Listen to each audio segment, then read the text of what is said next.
अगर आप एसएमपीएस और ट्रांसफार्मर का यूज करते हो तो इसे लेकर के आपके मैंने बहुत सारे सवाल आए होंगे, जैसे कि जो एसएमपीएस और ट्रांसफार्मर लगा होता है इतना छोटा होने के बावजूद इतना पावर आउटपुट कैसे प्रोवाइड करता है, जबकि अगर उतना ही आउटपुट अगर आपको ट्रेडिशनल ट्रांसफार्मर से लेना है तो वो काफी भारी और काफी बड़ा भी रहता है। तो आखिर कैसे जो एसएमपीएस में इतना छोटा सा ट्रांसफार्मर होता है वो बड़े वाले ट्रांसफार्मर को टक्कर दे पाता है, और क्या ये दोनों ट्रांसफार्मर सेम होते हैं, और क्या हम इन दोनों ट्रांसफार्मर को एक दूसरे की जगह रिप्लेस कर सकते हैं, और क्या इनका वर्किंग सेम होता है। और सबसे जरूरी बात जो सबके लोगों के मन में डाउट रहता है, जहाँ पे ट्रेडिशनल ट्रांसफार्मर का यूज किया गया है वहाँ पे क्या हम एसएमपीएस का यूज कर सकते हैं। जैसे कि मैं आपको एग्जांपल देकर बताता हूँ, आप अगर बड़े वाले एम्पलीफायर में देखोगे तो उसमें एक बड़ा सा ट्रांसफार्मर लगा होता है जो कि काफी भारी रहता है, पर उसके जगह हम एसएमपीएस का भी यूज कर सकते हैं, लेकिन वहाँ एसएमपीएस का यूज क्यों नहीं किया जाता? आखिर क्या दिक्कत है जिसकी वजह से उसमें सिर्फ ट्रेडिशनल ट्रांसफार्मर का ही यूज किया जाता है, एसएमपीएस का यूज क्यों नहीं किया जाता? जबकि एसएमपीएस काफी हल्का भी होता है, उसका प्राइस भी कम होता है ट्रेडिशनल ट्रांसफार्मर के मुकाबले। तो आखिर ऐसा क्या दिक्कत है जिसकी वजह से ट्रेडिशनल ट्रांसफार्मर का यूज किया जाता है एम्पलीफायर्स में? तो आज की वीडियो में आपको इस सारे सवालों का जवाब मिल जाएगा, सो वीडियो को एंड तक देखना। तो चलिए बिना देर के वीडियो को शुरू करते हैं। तो अब पहला क्वेश्चन ये है कि आखिर ये ट्रांसफार्मर इतना छोटा होने के बावजूद इतना आउटपुट कैसे प्रोवाइड करता है? तो इसका आंसर छिपा हुआ है इसके वर्किंग पर।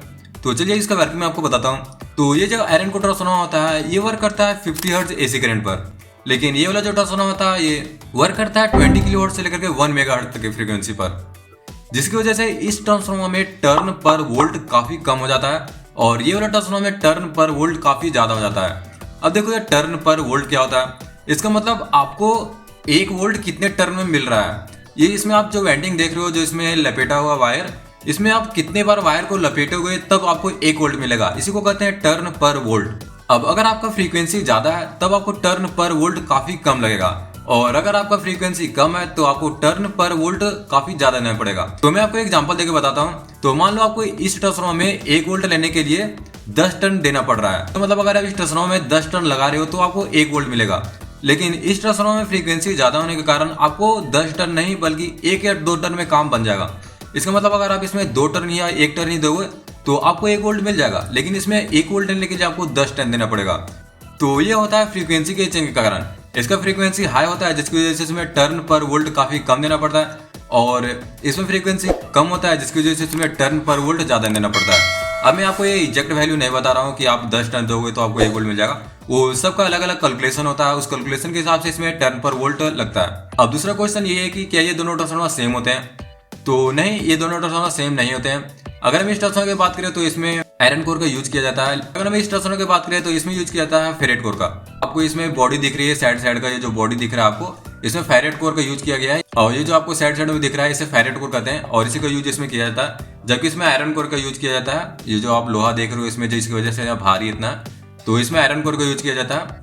मैंने आपको इससे पहले बताया कि ये 50 हर्ट्ज एसी करंट पर काम करता है, और ये जो ट्रांसफार्मर है वो 20 किलो हर्ट्ज से लेकर के 1 मेगाहर्ट्ज तक की फ्रीक्वेंसी पर वर्क करता है। तो अगर आप सोच रहे हो कि इस ट्रांसफार्मर के वायर को अगर हम इसमें लगा दे तो क्या ये काम करेगा? तो नहीं, काम नहीं करेगा, क्योंकि ये ट्रांसफार्मर बना है 50 हर्ट्ज पर काम करने के लिए, और अगर आप इसमें 20 किलो हर्ट्ज से लेकर 1 मेगाहर्ट्ज तक की फ्रीक्वेंसी अगर इसमें दोगे तो इस ट्रांसफार्मर में ईडी करंट काफी ज्यादा जनरेट होगा, जिसकी वजह से ट्रांसफार्मर हीट भी हो सकता है, या फिर हो सकता है कि इसके वाइंडिंग भी जल जाए, या उसके पहले हो सकता है आपका ये मॉसफेट खराब हो जाए, या फिर जो इसके सर्किट लगे हुए वो खराब हो जाए। तो इस ट्रांसफार्मर को आप इसके जगह रिप्लेस नहीं कर सकते हो।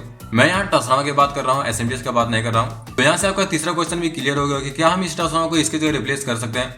तो नहीं, इस ट्रांसफार्मर को हम इसकी जगह रिप्लेस नहीं कर सकते।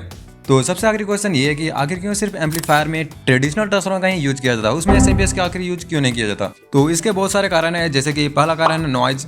एसएमपीएस हाई फ्रीक्वेंसी पर काम करता है, मैंने आपको पहले बताया कि 20 किलो हर्ट्ज से ऊपर का काम करता है एसएमपीएस जो रहता है वो, जिससे स्विचिंग नॉइज जनरेट हो सकता है। ये नॉइज ऑडियो सिग्नल में हमिंग क्रिएट कर सकता है। और दूसरा मेन कारण ये है कि एसएमपीएस जो होते हैं वो सही समय पर करंट को फुलफिल नहीं कर पाते, और ये सडन हाई करंट डिमांड पे तुरंत रिएक्ट नहीं कर पाता, जिसकी वजह से बेस काफी वीक आता है। इसका मतलब मान लो आप अपने एम्पलीफायर में किसी भी सॉन्ग को प्ले कर रहे हो, और जब उस सॉन्ग में बेस आता है तब स्पीकर को हाई करंट की जरूरत होती है, जिसे एसएमपीएस तुरंत फुलफिल नहीं कर पाता। इसका मतलब अगर आपको इसी वक्त करंट की जरूरत है तो वो करंट कुछ समय बाद आपको मिलेगा एसएमपीएस के थ्रू। इसी डीके की वजह से एसएमपीएस के यूज एम्पलीफायर्स में नहीं किया जाता, क्योंकि जिस वक्त आपको हाई करंट की जरूरत होती है उस वक्त आपको हाई करंट नहीं प्रोवाइड कर पाता, जिसकी वजह से बेस और साउंड क्वालिटी में काफी फर्क पड़ता है। तो आई होप आपको सारे क्वेश्चन का आंसर पता चल गया होगा, और अगर आपको किसी क्वेश्चन का आंसर पता नहीं चला तो आप मुझे वो क्वेश्चन कमेंट करो, मैं जरूर से उस पर एक वीडियो लाऊंगा, या फिर मैं आपको कमेंट बॉक्स में रिप्लाई दे दूंगा।